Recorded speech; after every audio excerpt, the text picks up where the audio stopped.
এই একটা মাছি যখন কোনো খাবারের উপর বসে তখন সেই খাবারটা কিন্তু সে বসেই সাথে সাথে খেতে শুরু করে না, কারণ মাছি খাবারটাকে খেতে পারে না। খেতে পারে না মানে? খেতে না পারলে মাছি বেঁচে আছে কি করে? হ্যাঁ, এটাই তো ব্যাপার। মাছি কোনো খাবারকে মুখ দিয়ে চিবিয়ে খায় না। একটা মাছি কোনো খাবারের উপর যখন বসে তখন সে প্রথমে সেই খাবারটার উপরে আগে বমি করে।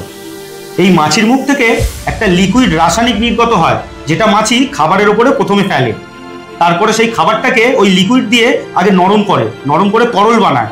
তারপর মাছি সেই তরল খাবারটাকে নিজের সুরের মাধ্যমে চুষে চুষে খায়। বুঝতে পারলে? মাছি কোনো শক্ত খাবার খেতে পারে না যতক্ষণ না সেই খাবারটা নরম হচ্ছে। এবার তুমি ভাবো, একটা খাবারের উপরে যখন 40-50টা মাছি বসে তখন সেই খাবারটার উপরে মাছির কত পরিমাণ বমি জমা হয়। এবার তুমি আরো একটা কথা ভাবো, যে বাইরের কোনো খাবারের উপরে যেখানে অগুন্তি মাছি বসে আছে সেই খাবারটার কি অবস্থা হয়। সুতরাং এইবার তুমি বলো, তুমি খাবে এবার থেকে আর বাইরের খাবার? না না, আমি ঘরেই রান্না করছি। একদম ঠিক।